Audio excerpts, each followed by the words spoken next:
I just had an epiphany right before the show. I mean, literally seconds ago, and I asked you, and you know what? I always start to ranting and raving and going nuts, and kind of like you to take the lead on this one before I start my hullabaloo here. Without a doubt, one of the best onside kicks I've ever seen. And if they can just bottle that up, if they can figure out how to reproduce that and build the whole season out of that onside kick, man, they could be something to watch here the rest of the year. Wow. That was a great onside kick. I mean, the way that it bounced right over a team that is very well coached, that seems like that could be repeatable. Like they could get that going again. Did you laugh? I started laughing. I started laughing my ass off. Yesterday? Yeah. I start when the onside kick go, oh, here we go. let the crazy comeback ensue. Yeah, no, I laughed my ass off. Fist pumps of fury. I laughed my ass clean off. And then I got really angry. And then I sent some all caps text to you. Do you know you hit the FaceTime button? Were you trying to FaceTime? No, because I sent it to the group, and I was hitting the FaceTime button, and I went, hey, ain't no way I ain't going to come off drunk as hell right now, damn it. Because I started hitting all these buttons. I was so mad. I got so mad. My son left the room. My boys left the room. I had Jonah and Axel. Eli was upstairs playing with trains and God knows what else. They walked out of the room. They walked out of the room. And I had to tell my son, I got to text the kid's dad.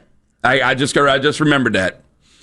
Because I was upset. I had to tell my son not to repeat what I had said because I didn't want it to come off like a slight.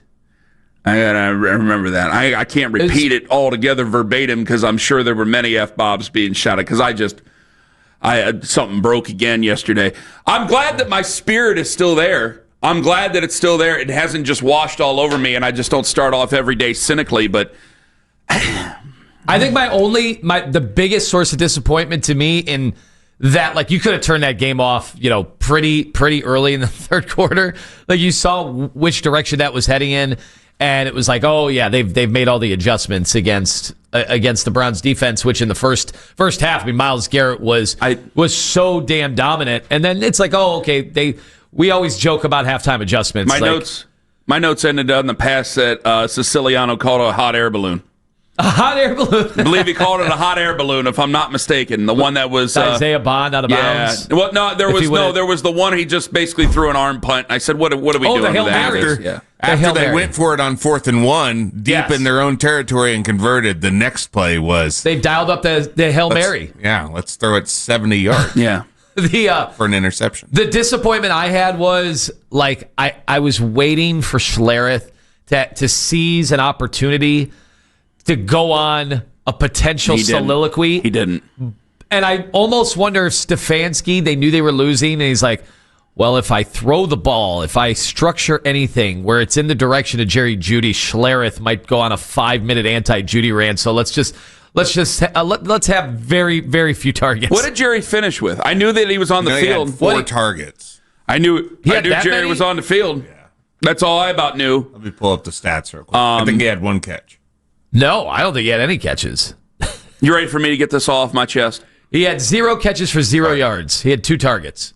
You ready for me to get this off my chest? Go ahead. How's Shedeur's back? Is it that bad? I'm serious. How's his back? I don't know. Where did this injury come from? It's 2 weeks. They said that he needed help. He hurt his back somehow. Siciliano did say that yesterday on the radio. He was laying on the ground pregame. Needed help to get up. What about postgame? Since he gets interviewed after every postgame, was this the game he wasn't interviewed? If his back is unlocked by next week, I'm done with this. I'm done with this. This is getting stupid. And this is what I don't need to hear any defenses of this anymore. I'm not going to try to be too mean to him. I know he's doing his best. His best is what a backup does. This is what backups do. They play, sure about that? They play for a few games, and then they get figured out. And there wasn't much to figure out with him, and he's been figured out here. So you can expect more of the same if he continues to go out there. I don't think you're unlocking anything. You're not unlocking a damn thing. It's a foolish enterprise. It's silly to go through this. I don't care. I'm done bickering about it. I went to McKinley-Massillon on Saturday. I'll never forget this. I went to McKinley-Massillon on Saturday, and as I was walking back up the ramp after the game, a Massillon fan shook my hand. Really nice guy. His son had actually played at Perry. And he goes, what do you think we're going to be doing tomorrow? And I said, well, we'll see. And he goes, what do you think you're going to say on Monday? I go, well, if it goes the way I think it is, I think I might be screaming for Shedeur. And he laughed, and we said our goodbyes, and then that was the end of it.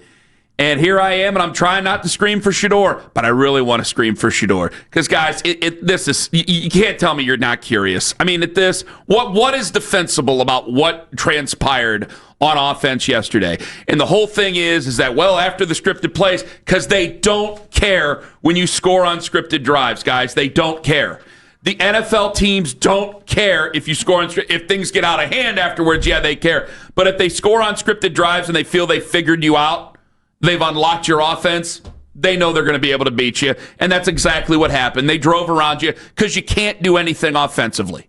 There's nothing that they can do. This is the worst offense I've ever seen. 38 years, save the 3 that they weren't even here. This is the worst offense. This might be the worst offense I've ever seen because I don't pay that as close of attention to other teams as I would the Cleveland Browns. This is the worst offense I've ever seen. And then I used to because last week I'd say, well, the quarterback's real smart. Yeah, you're taking intentional groundings in the end zone. That's smart. Some of the decisions that you're making, some of the guys you're looking off, that's not smart.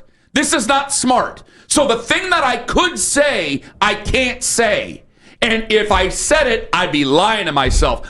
I'm done with the silliness. You're 2-6. We flirted with the idea of them being able to save themselves because that's what you do when you're a Browns fan. You try to put a smiling face on things, but that's it. So at least either A, I'm going to see something exciting, B, maybe he has a high ceiling, or C, I'm just going to be entertained. I would just like to be entertained by the offense instead of what this is. What is this? I thought he should have gotten benched. I'm actually surprised. You put Bailey Zappi out there. It would have been entertaining, but it would have been different. I was waiting for a moment where, Stefanski was like, this has 0% chance of functioning, and I was waiting for it because I thought there could be like some message sending and then we could find out who's responsible for the Dillon Gabriel pick to begin with.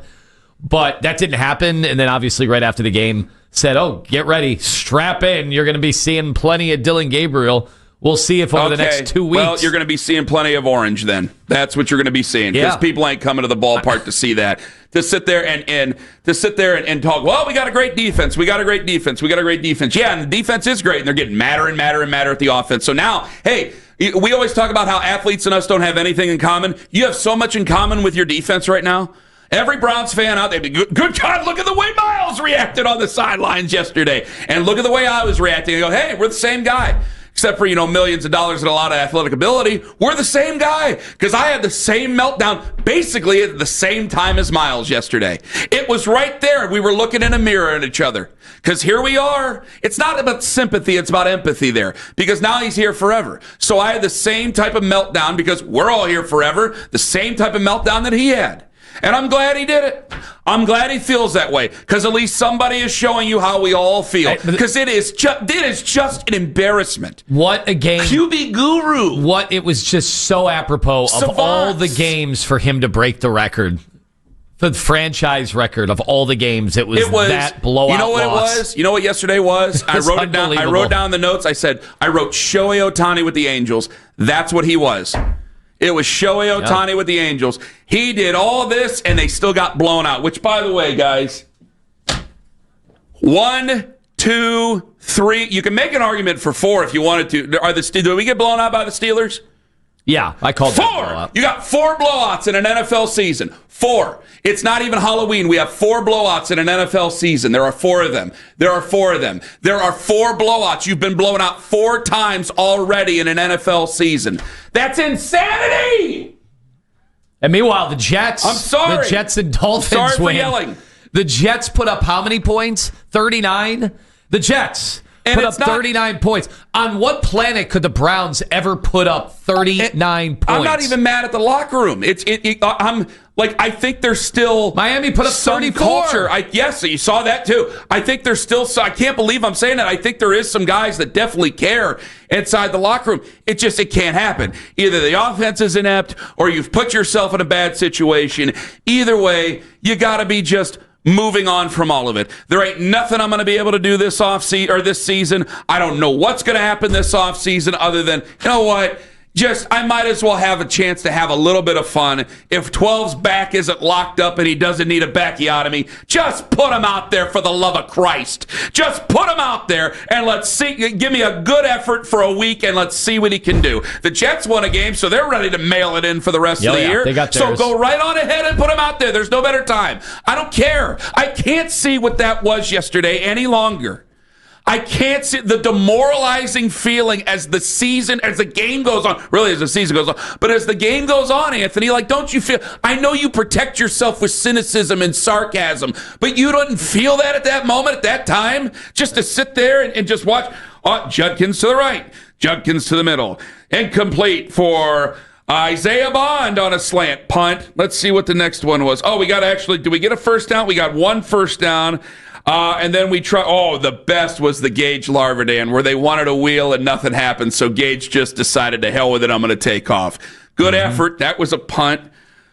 What else? The quick one left to David Njoku. Judkins, then incomplete again. Caught out of bounds on the one air ball that ended up being caught by Isaiah Bond. There was a punt too. I mean, which ones do we want to go through? We let go of it 5 seconds too late, at least. The real quick one to Jerome Ford, which I think that was the one.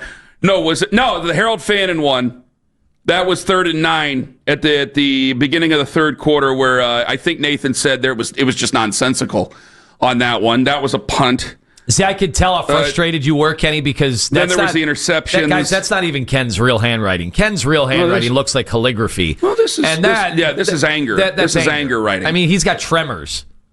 So I can't, guys. If you can sit here and tell me with a straight face that you don't even want to see Shedeur Sanders anymore, fine. You go right on ahead. I don't think a single Browns fan could do it anymore. 216-474-0092. And I know, drink his bathwater, Ken. Yeah, I'll drink that guy's bathwater over all this that I just saw yesterday. That's an abomination. Well, now let me make sure. Safeties on intentional grounding. It's just stupid. The intentional grounding. Stupid football, and I'm not going to deal with stupid football. The intentional grounding will not get the run that the Orlovsky running out of the back of the end zone did. But it should. It should. In many ways, this was worse. Look left, look right. Wait, nope.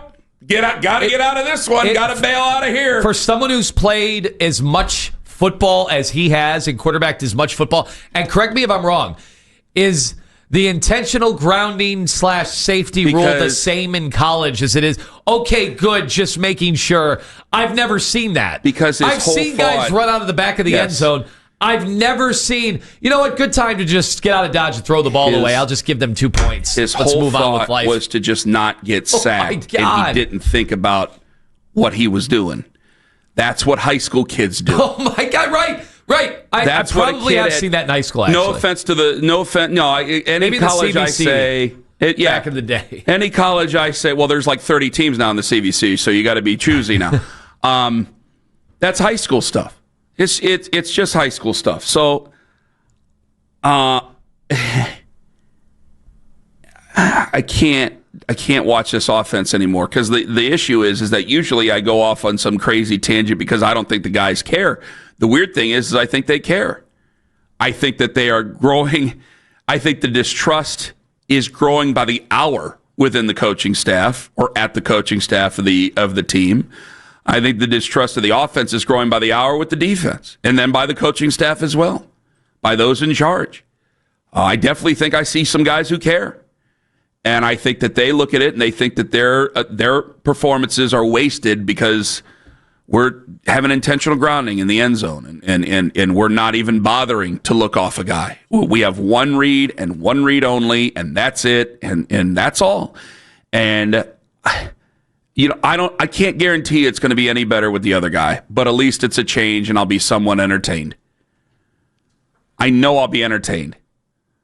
And that's at 2-6 and a season that is on a collision course with Ty Simpson or Dante Moore, Fernando Mendoza. Well, we couldn't be as lucky to get Fernando Mendoza or Lenore Sellers.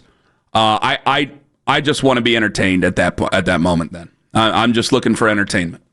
So, Godspeed to Shedeur Sanders. I hope that he's better soon, because this is as sad as it gets. That was a total affront to professional football yesterday on offense. Can we get back to the onside kick, though, when we come back? Because I saw it from different angles, and there's something I didn't even notice. You go right on ahead.